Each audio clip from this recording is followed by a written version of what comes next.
এটি বাইক বিভিন্ন জায়গা থেকে আহেন, কারা করতে আয় তো জানি না, আসে নিয়ে ৫টা ১০টা লয়ে আনি বিক্রি করে।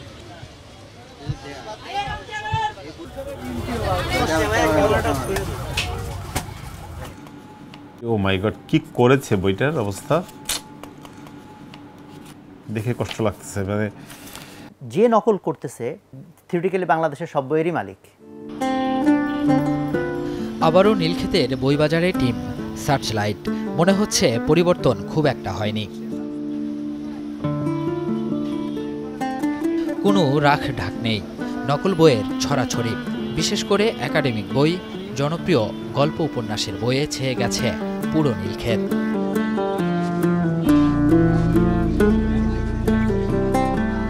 এসব বই কোথা থেকে আসে তা কেউ বলতে পারেন না, হয়তো বলতেও চান না, কারণ এতে মোটা অঙ্কের লাভ করা যায়। এটি বাইক বিভিন্ন জায়গা থেকে আহেন, কারা করতে আয় তো জানি না, আসে নিয়ে ৫টা ১০টা লয়ে আনি বিক্রি করে। অবাক ব্যাপার হলো, নন্দিত কথা সাহিত্যিক হুমায়ুন আহমেদের জনপ্রিয় বইয়ের নকল কপিও বিক্রি হচ্ছে দেদারছে। তবে সাদা চোখে বোঝার উপায় নেই। আমরা বিষয়টি যাচাইয়ের জন্য দুটো বই কেনার সিদ্ধান্ত নিই। দুটো বইয়ের গায়ের মূল্য ১,০০০ টাকা, কিন্তু অনেক দরদামের পর ঠিক হলো ৪০০ টাকায়।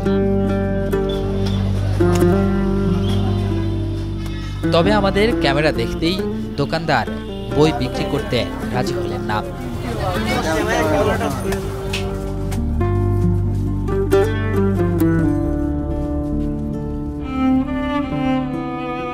শেষমেশ কেনা গেল ঠিকই, কিন্তু দিলেন না কোনো বিক্রয় রসিদ।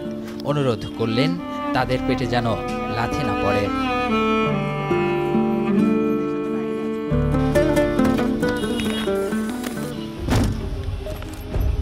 এবার বই দুটি নিয়ে আমরা হাজির সংশ্লিষ্ট প্রকাশনা প্রতিষ্ঠানে।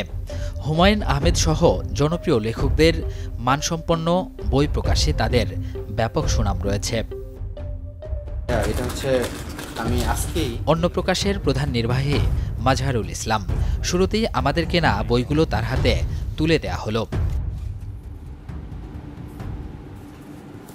হ্যাঁ, এটা তো অন্য প্রকাশের দুইটাই মানে হট সেলিং বই এগুলো বলা যায়, মানে যেটা অনেক বেশি। ও মাই গড, কি করেছে বইটার অবস্থা। মানে এটা কোনো কাগজ হলো? এটা তো বই ছাপা কাগজ না, দেখে কষ্ট লাগতেছে। মানে এই নকলটাও যদি ঠিক মতো করতো তাও মানে অন্তত বইটার যদি মানে আমরা তো বইয়ের প্রোডাকশনটা খুব গুরুত্ব দিই, বিশেষ করে যদি আপনি এভাবে দেখেন যে অন্য প্রকাশের শুরুটা হচ্ছে 1997-এ, এবং আমরা প্রথম যে জিনিসটাকে গুরুত্ব দিচ্ছিলাম সেটা হচ্ছে বইয়ের প্রোডাকশন। তার এই নকল বইয়ের সাথে যুদ্ধ নতুন নয়, ২ যুগ ধরেই চলছে। টঙ্গীতে একটা প্রেসে আমাদের অনেকগুলো বই ছাপা হচ্ছে। পুলিশ নিয়ে আমরা সেখানে হাজির হলাম এবং হাতে নাতে বই এবং বই ছাপার সমস্ত মুদ্রণ সামগ্রী সব কিছু আমরা ধরলাম এবং তাদেরকে অ্যারেস্ট করা হলো। কিন্তু দেখা গেল যে ২ দিনের মধ্যে জামিনে বের হয়ে গেল। এটা কিন্তু দীর্ঘদিন ধরে চলে আসতেছে। এর পেছনে মূল কারণটা হচ্ছে আইনটা খুব দুর্বল। সত্যি কথা বলতে গেলে অনেকটা হাঁপিয়ে যাওয়ার মতোই, কারণ কত এর পেছনে দৌড়াবো। দৌড়াতে দৌড়াতে তো ক্লান্ত হয়ে গেছি আমরা, বাট বন্ধ করিনি কিন্তু দৌড়ানো। আমরা এখনও দৌড়াচ্ছি।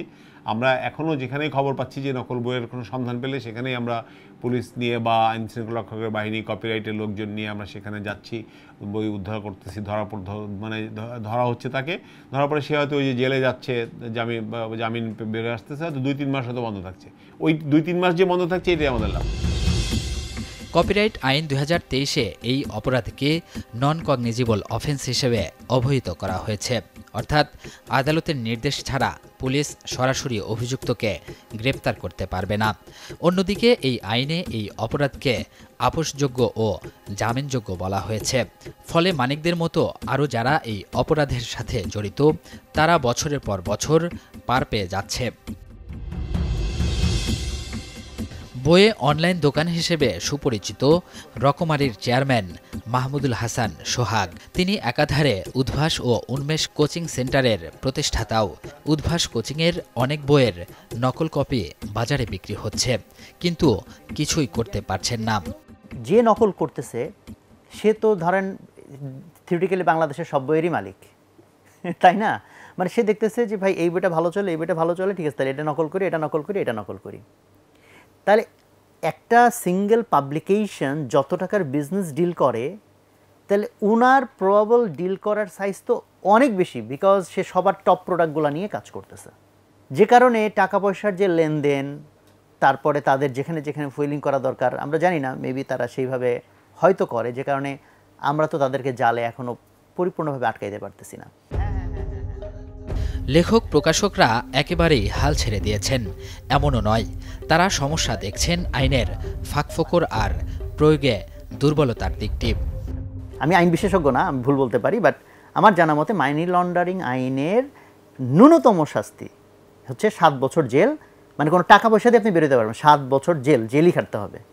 তাহলে দেখেন সরকার মানি লন্ডারিং, যে বাংলাদেশ থেকে টাকা চলে গেল, এটাকে যত বড় অপরাধ হিসেবে দেখতেছে। হ্যাঁ অবশ্যই বড় অপরাধ, আর বাংলাদেশের আমি মেধা বিকাশ হইতে দিচ্ছি না, ইন্টেলিজেন্সের কবর দিয়ে ফেলতেছি, সেটা তেমন কোনো বড় অপরাধ না।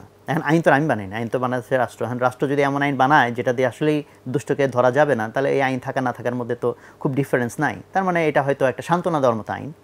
নাম্বার 2, আপনি যখন লিখেছেন 5 বছর অবলিক এই 10 লক্ষ টাকা জরিমানা, তাহলে তো কোনো বিষয়ই না। কারণ যে এক কপি বই জাস্ট কপি করে 10 লাখ 20 লাখ কেন কোটির ঘরে ইনকাম করে, তো আমি 10 লাখ টাকা দিয়ে বের হয়ে আসবো।